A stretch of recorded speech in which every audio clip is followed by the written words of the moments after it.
जरूर। UPSC JPSC BPSC का कठिन है सफर, मेहनत से लिखेंगे इतिहास, न छोड़ेंगे कोई कसर, कोई कसर। आगे बढ़ ना रुक ना हार मान, युवा का साथ लगा। सपने हैं लहरे तुम कुड़िया, हाथ तेरा मिले। कि इनकी जो समस्याएं हैं इनको दूर करने के लिए ही पेशा लाया गया था। पेशा मतलब सिर्फ ग्राम सभा गठित करना नहीं है, मतलब जैसे मुंडा मान की इन सबको जो है सिर्फ बैठाना नहीं है। इनके पेशा के माध्यम से जो है ना, एक तरह से आदिवासियों को उस अधिकार को देने की बात है जो उनके जंगलों में या अपने आसपास के गांव में उनको प्रथागत तरीके से पहले से प्राप्त है।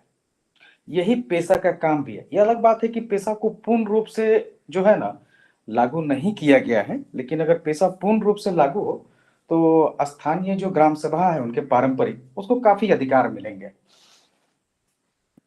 तो शेड्यूल ट्राइब्स जो है वो भारत में 2011 सेंसस अगर देखें तो 8.6% है टोटल पॉपुलेशन का, करीब करीब 104.3 मिलियन पीपल है। एक चीज ध्यान रखिएगा, आपका ऑब्जेक्टिव भी आएगा, ठीक है, तो थोड़ा सा डाटा या कमिटीज या इस तरह की चीजों को देखना है। तो 104.3 मिलियन लोग जो हैं आपके हैं उसमें।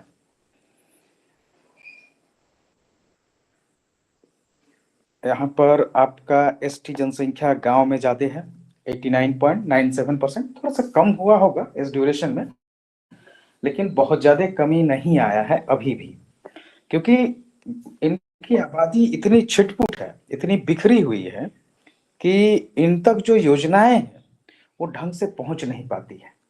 कई ऐसे कारण हैं कि जो भी सरकार की योजनाएं हैं वो लाभ तो मिला है लेकिन उस स्तर पे लाभ नहीं मिला जिस जिस स्तर पे मिलना चाहिए। इस कारण जितने भी सामाजिक पैमाने हैं, चाहे शिक्षा हो, स्वास्थ्य हो, इन सब में अभी भी समाज के सभी वर्गों में आदिवासी सबसे पिछड़े हुए हैं। ये ग्रामीण आबादी इनकी ज्यादा है, ये अभी भी दूरस्थ क्षेत्रों में रहते हैं या ऐसे जगहों पर पहाड़ी जंगल इन सब में रहते हैं। ये इनका सेक्स रेशियो हमेशा हाई रहता है, 990 फीमेल्स है 1000 मेल पे, ठीक है, 943 जनरल है, उससे आपका ये ज्यादा है। और उसका कारण है कि महिलाओं को सम्मान दिया जाता है आदिवासी समाज में। लिटरेसी रेट 59% है, ये भी आपका जो है जो जनरल लिटरेसी रेट है 73% करीब, ठीक है, उससे काफी पीछे है 59%।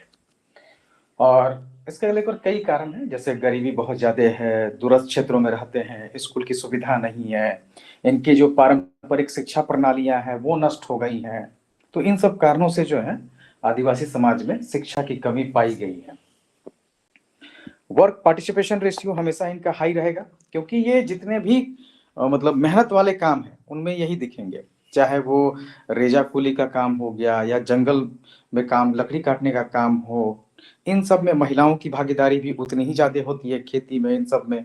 तो इनका वर्क पार्टिसिपेशन रेशियो हमेशा ज्यादा दिखता है दूसरे लोगों से। दूसरे लोग होते हैं कि नहीं ठीक है, मतलब अच्छा जॉब ना मिला तो खाली रह जाते हैं, ठीक है, लेकिन इनके पास ऑप्शन नहीं है, क्योंकि ये लोग कम कमाई वाले कामों में लगे हुए हैं। कई बार इनको पूरे परिवार को लगना पड़ता है, ठीक है, जिसके कारण जो है ज्यादा से ज्यादा परिवार के लोग जो हैं वो काम में लगे रहते हैं।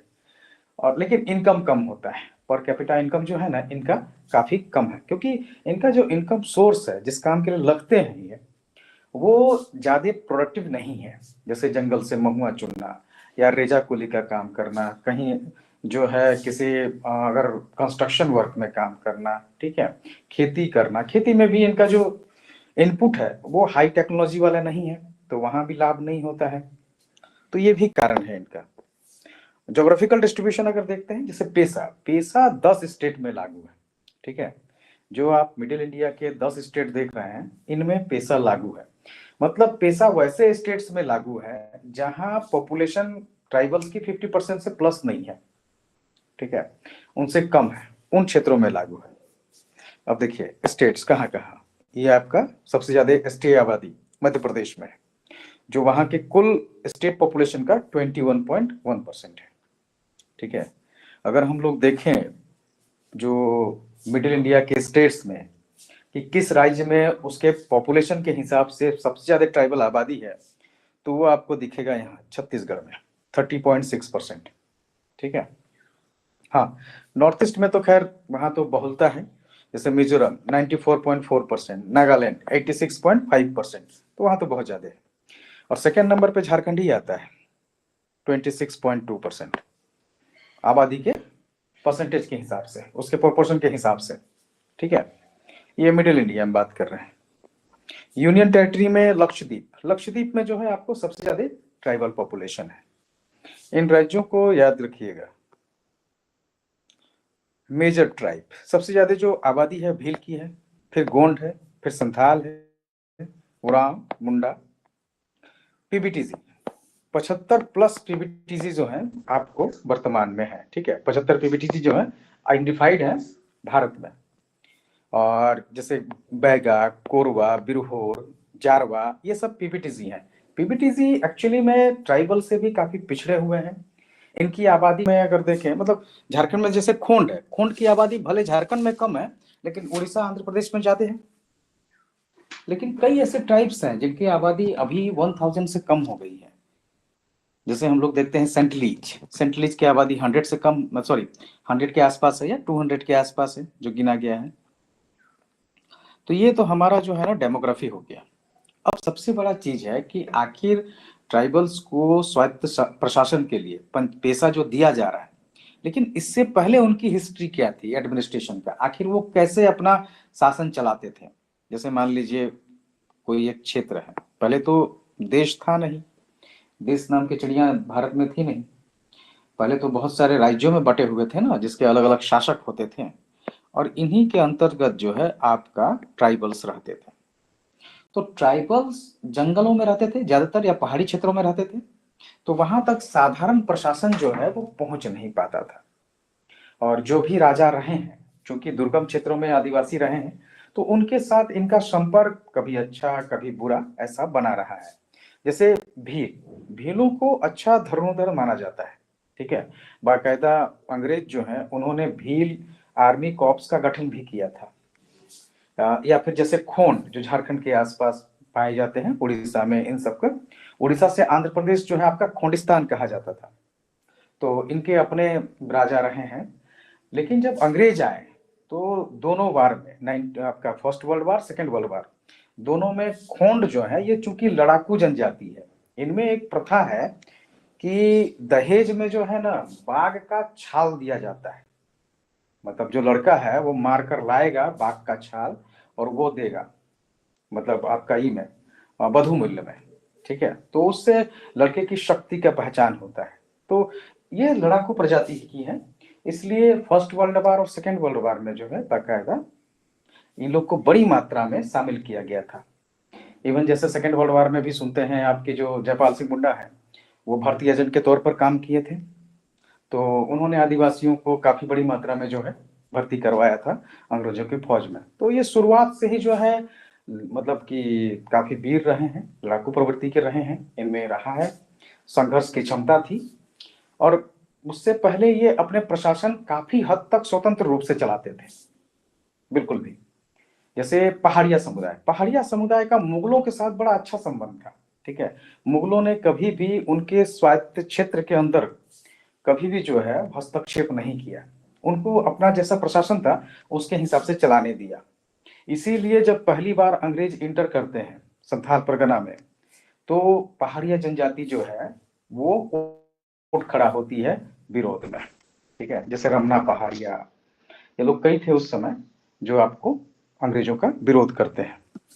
कहने का अर्थ एक ही चीज है कि अंग्रेजों से आने से पहले आदिवासियों की अपनी जो परंपराएं प्रथा थी वो स्वतंत्र रूप से स्थापित थी और उसी के आधार पर उनका प्रशासन चलता था। अंग्रेज आने के बाद अंग्रेजों ने जैसे शुरुआत किया, देखिए औपनिवेशिक काल 1857 से पहले क्या था, उनका स्वायत्त जनजाति शासन था। ठीक है, ज्यादातर जितने भी ट्राइब्स थे उनका, इवन उनकी परंपराएं, रीति रिवाज वो काफी लंबे समय तक अंग्रेजों के आने के बाद भी स्वतंत्र रही थी। जैसे मुंडामान की सिस्टम, खासी का सीएमएससी, गोंड राजा वाला सिस्टम, या नागा गांव परिषदें, ये उनके जो पारंपरिक व्यवस्थाएं थी जो स्वतंत्र अवस्था में रहती थी। अभी भी जैसे झारखंड में आपका कोल्हान में, ठीक है, कोल्हान में अभी भी इस बात का डिमांड होता है, क्योंकि 1834 में आपको जो है विल्किंसन रूल आया था, तो विल्किंसन रूल के अंतर्गत अभी भी वे अपने आप को स्वतंत्र देश का डिमांड करते हैं कई बार। उसके बाद देखिए, इनके सांस्कृतिक और आर्थिक स्वतंत्रता थी, क्योंकि जंगल में आधारित जीवन था इनका, इनके जो कल्चर थे वो सिस्टम बिल्कुल अलग था अपना, तो इनकी स्वतंत्रताएं थी। इनका संसाधन प्रबंधन जंगल आधारित था, या आसपास के जो रिसोर्सेस होते थे उस पर डिपेंड रहते थे, तो इसलिए एक तरह से कहा जाए तो ये सेल्फ डिपेंडेंट थे, ये किसी पर आश्रित नहीं थे। ठीक है, तो इनका जीवन शैली जो है ना बिल्कुल स्वतंत्र इसीलिए था क्योंकि ये बाहरी तत्वों पे निर्भर ही नहीं करते थे। औपनिवेशिक काल में अब देखिए, जैसे जैसे अंग्रेज आए उनका मेन काम था यहां से चीजों को ले जाना, तो कहां से मिलता, या तो भूमि कर लेंगे, वन से लाभ लेंगे, ठीक है, यहां श्रम लेंगे, यहां से खनिज लेंगे, ये उनके मेन सोर्स थे यहां से शोषण करके कमाने का।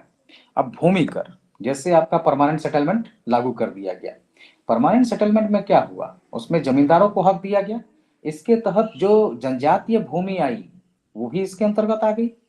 इसी कारण जैसे हम लोग झारखंड में देखते हैं जो कोल विद्रोह हुआ था वो क्या था, जनजातीय जमीनों पर कब्जा करने के कारण वो विद्रोह खड़ा हो गया था।